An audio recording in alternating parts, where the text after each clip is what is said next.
नमस्कार दोस्तों, मैं रोहन शर्मा स्वागत करता हूं सभी का आपके अपने चैनल ज्योतिष एंड वास्तु में।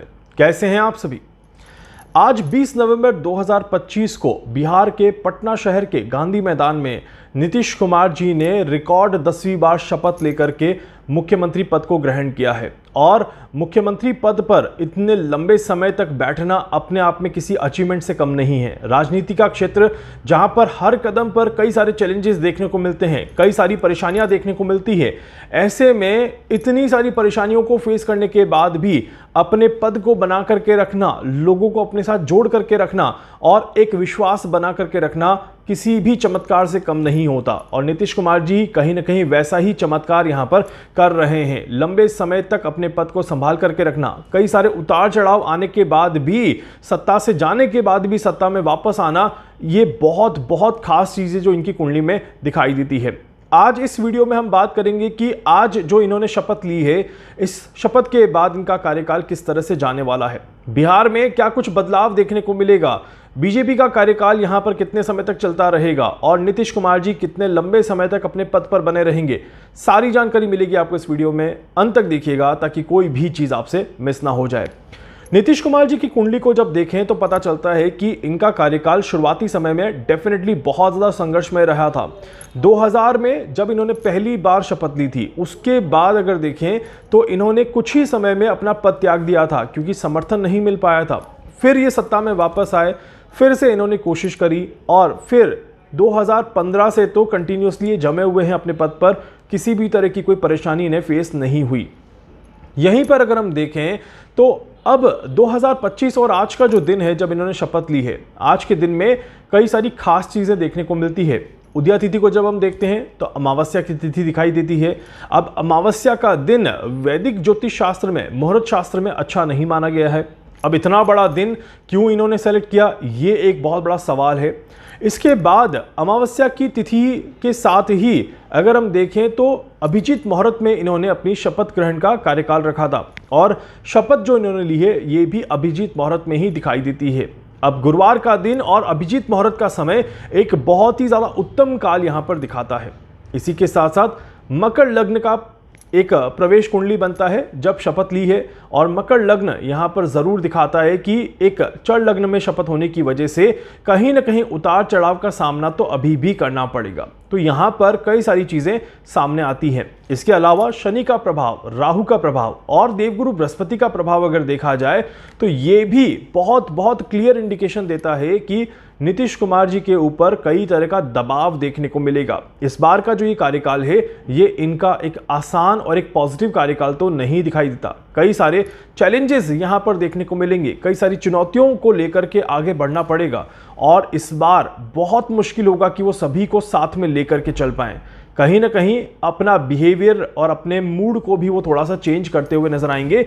इस तरह के योग यहाँ पर बनते हैं। अब जब ग्रहों को थोड़ा सा और डिटेल में समझते हैं, सबसे पहले तो बात कर लेते हैं कि बिहार के लिए आने वाला समय क्या कुछ लेकर के आ रहा है और नीतीश कुमार जी बिहार में किन चीज़ों पर ज़्यादा फोकस करते हुए नजर आएंगे।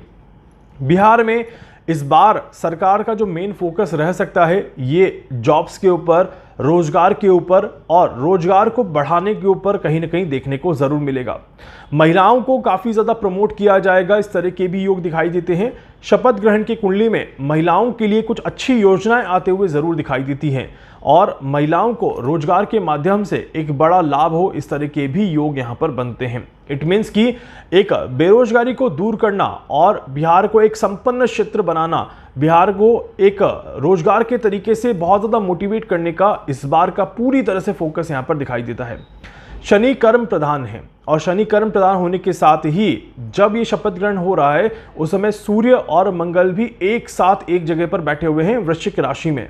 इसका ये मतलब है कि इस बार के इस शपथ ग्रहण के बाद बिहार के अंदर काम को लेकर के और एक्टिवनेस को लेकर के बहुत सारी चीज़ें हमें देखने को मिलेगी। यहाँ पर जैसे कि हमने अक्सर देखा है कि हर एक राज्य चाहता है कि उसके राज्य में बेरोजगारी खत्म हो और बड़ी बड़ी कंपनियां वहां पर आकर के काम करना शुरू करें।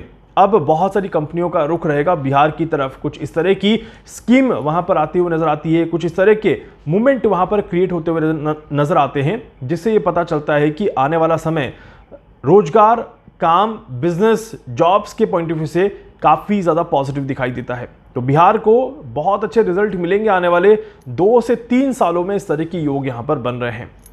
इसी के साथ साथ अगर देखा जाए तो बीजेपी अपना कार्यकाल पूरा करते हुए नजर आती है। बीजेपी आने वाले 5 साल यहां पर पूरा रहेगी और अपना पूरा कार्यकाल निभाते हुए नजर आएगी। इस तरह के भी योग दिखाई देते हैं, मतलब कि कार्यकाल बीच में ही खत्म होता हुआ तो नहीं दिखाई देता। ये भी एक अच्छी चीज यहां पर बनती है। अब सवाल ये उठता है कि नीतीश कुमार जी अपना कार्यकाल क्या पूरा कर पाएंगे या उन्हें बीच में ही पद छोड़ना पड़ेगा। देखिए, ज्योतिषीय गणनाओं में अगर देखा जाए तो 3 विशेष गणनाएं यहां पर दिखाई देती है। बीजेपी की तरफ से नीतीश कुमार जी के ऊपर दबाव देखने को मिलेगा, सहयोगी दलों की तरफ से नीतीश कुमार जी के ऊपर दबाव देखने को मिलेगा और इनकी अपनी कुंडली भी बहुत पॉजिटिव रिजल्ट देती हुई नजर नहीं आती। शपथ ग्रहण की कुंडली में भी जो कर्ता होता है उसकी पोजीशन बहुत अच्छी दिखाई नहीं देती और इस वजह से यहां पर 3 महत्वपूर्ण योग बन रहे हैं। और ये तीनों महत्वपूर्ण योग जो हैं ये यहां पर ये दिखाते हैं कि शुरुआती साल 2026 का जो साल रहेगा इनका, इस नवंबर से लेकर के अगले नवंबर तक का समय जो रहेगा ये थोड़ा सा आराम से जाता हुआ नजर आएगा। इस बीच में भी मार्च, अप्रैल और मई के आसपास कुछ परेशानियां इन्हें जरूर देखने को मिलेगी। कुछ महत्वपूर्ण डिसीजन नीतीश कुमार जी को जरूर लेने पड़ेंगे। इस तरह के योग बनते हैं। इसके बाद जैसे जैसे समय आगे बढ़ेगा वैसे वैसे इनके लिए चुनौती और परेशानियां बढ़ते हुए नजर आती है और इस समय में काफ़ी ज़्यादा योग यहाँ पर दिखाई देते हैं जहाँ पर इनके ऊपर प्रेशर इतना बढ़ जाए कि ये खुद परेशान होकर के इस्तीफा दे दें या फिर इनके ऊपर प्रेशर इस तरह से डाल दिया जाए कि ये मुख्यमंत्री पद पर किसी और को दावेदारी रखें और या फिर इनके स्वास्थ्य को लेकर के ये समय इनको काफ़ी ज़्यादा परेशान करे, जिसकी वजह से कुछ समय के लिए इन्हें फिर से सत्ता से बाहर रहना पड़े। और ऐसा इनकी कार्यकाल में पहले भी हुआ है, इस बात का ध्यान रखिएगा। पहले भी ये 10 महीने 12 महीने बाहर रहे और उसके बाद फिर से सत्ता में लौट आए। इस बार भी कुछ इसी तरह के योग बन रहे हैं जहां पर सत्ता से हाथ इन्हें दूर करना पड़ेगा। इस तरह के योग बन रहे हैं। वापस आने की कैलकुलेशन मैं अभी नहीं कर रहा, अभी यहां पर हम पद त्यागने की कैलकुलेशन कर रहे हैं।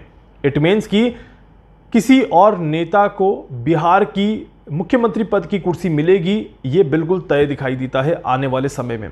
2027 का साल काफ़ी ज़्यादा विशेष रहेगा बिहार के लिए, क्योंकि 2027 में बदलाव देखने को मिलेंगे बिहार में और नई नीतियां, नए नियम, नए लोग, नए चेहरे 2027 में आपको काफ़ी ज़्यादा हाईलाइट होते हुए दिखाई देंगे। 2026 में जैसे जैसे जुलाई अगस्त का महीना आगे बढ़ेगा वैसे वैसे नीतीश कुमार जी के लिए समय और भी ज़्यादा कठिन होता हुआ नजर आएगा। जैसे जैसे मैंने कहा ये 1 साल खत्म करेंगे, चुनौतियां और परेशानियां और भी ज़्यादा बढ़ते हुए नजर आती है। हालांकि नीतीश कुमार जी ने हमेशा परेशानियों से बाहर निकलने का कोई न कोई रास्ता निकाला है और अपने आप को सत्ता में बनाने की हर तरह से कोशिश करी है और 2026 में इनकी ये कोशिश आपको फिर से दिखाई देगी। साम दाम दंड भेद, जिसमें मैं हमेशा कहता हूं, जब इस तरह के योग बनते हैं तो इंसान कोई भी मौका छोड़ना नहीं चाहता, वो हर मौके पर अपना प्रभाव दिखाना चाहता है। राहु जिस तरह से इनकी कुंडली में बहुत ज़्यादा अग्रसर हो रहा है, बहुत ज़्यादा प्रभावी हो रहा है और देवगुरु बृहस्पति अतिचारी गति से जैसे जैसे आगे बढ़ेंगे, इस शपथ ग्रहण की कुंडली में बहुत बहुत क्लियर दिखाई देता है कि ये कहीं ना कहीं अपने आप को सत्ता में बनाने की कोशिश पूरी करेंगे। दबाव बढ़ने की वजह से ये कुछ समय के लिए अपने पद से दूर जा सकते हैं और किसी और को अपना पद दे सकते हैं। इस तरह के भी योग यहाँ पर दिखाई देते हैं। देखते हैं अब ये नीतीश कुमार जी का पद जब हटता है तब कौन आता है और कैसे बिहार का समय आगे आने वाले समय में देखने को मिलता है। हालांकि आने वाले 5 साल बिहार के लिए काफ़ी ज़्यादा स्टेबल है और काफ़ी अच्छे लेवल पे प्रोग्रेस के ईयर दिखाई देते हैं। तो बिहार की जनता को डेफिनेटली बहुत अच्छे परिणाम आने वाले समय में ज़रूर देखने को मिलेंगे। इसके अलावा अगर आपके कोई डाउट है, कोई सवाल है, कुछ पूछना चाहते हैं, कुछ जानना चाहते हैं, अपने बारे में कुछ भी समझना चाहते हैं, आप मुझसे संपर्क कर सकते हैं। मैं पूरी कोशिश करूंगा आप सभी की हर संभव मदद यहाँ पर कर सकूं। धन्यवाद।